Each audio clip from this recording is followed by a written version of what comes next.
بسم اللہ الرحمن الرحیم، صلو علی الحبیب صلی اللہ علیہ وسلم۔ السلام علیکم۔ حضرت سام علیہ السلام کون تھے؟ حضرت سام علیہ السلام کو حضرت عیسیٰ علیہ السلام نے 4000 سال بعد کیوں زندہ کیا؟ ایک دن لوگوں نے حضرت عیسیٰ علیہ السلام سے کہا کہ ایک مردہ ہمارے سامنے زندہ کرو۔ حضرت عیسیٰ علیہ السلام نے فرمایا، جس کا تم کہو گے میں خدا کے حکم سے اسے زندہ کر دوں گا۔ سب نے کہا سام بن نوح علیہ السلام کو زندہ کر دکھائیں جو ہمارا اور آپ کا دادا ہے۔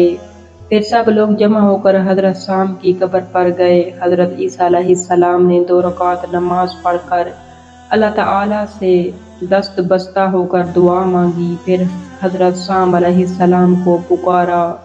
تب ان کی قبر اللہ تعالیٰ کے حکم سے پھٹی اور حضرت سام علیہ السلام سفید ریش اور سر کے بال بھی سفید قبر سے نکل آئے۔ حضرت عیسیٰ علیہ السلام کی پکار کا جواب دیا کہ لبیک یا روح اللہ۔ پھر سام کو قوم کی طرف متوجہ ہوئے اور فرمایا کہ اے لوگو، یہ عیسیٰ ابن مریم کا بیٹا صدیقہ کا ہے اور روح اللہ ہے، تم ان کی نبوت کو مانو اور ایمان لے آؤ۔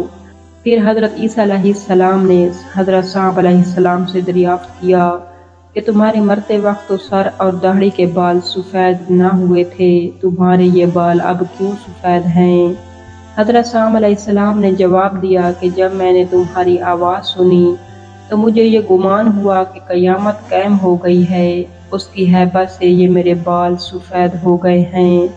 پھر حضرت عیسیٰ علیہ السلام نے دریافت کیا تو معلوم ہوا کہ حضرت سام علیہ السلام کو مرے ہوئے 4000 سال ہو چکے ہیں۔ حضرت عیسیٰ علیہ السلام نے فرمایا، اگر چاہو تو میں خدا سے دعا کروں کچھ مدت اور دنیا میں زندہ رہو۔ حضرت سام علیہ السلام نے کہا کہ آخر موت ہی ہے، سکرات موت کی تلخی ابھی بھی میرے حلق میں باقی ہے، اس لیے اب میں دوبارہ زندہ ہونا نہیں چاہتا، دعا فرمائیں کہ میں دوبارہ رحمت الہی میں اپنی قبر میں پہنچ جاؤں۔ پھر حضرت عیسیٰ علیہ السلام نے دعا کی تو وہ بدستور سابق اپنی قبر میں چلے گئے۔ اس معجزے کو دیکھ کر شہر نصیبین کے سب لوگ ایمان لے آئے۔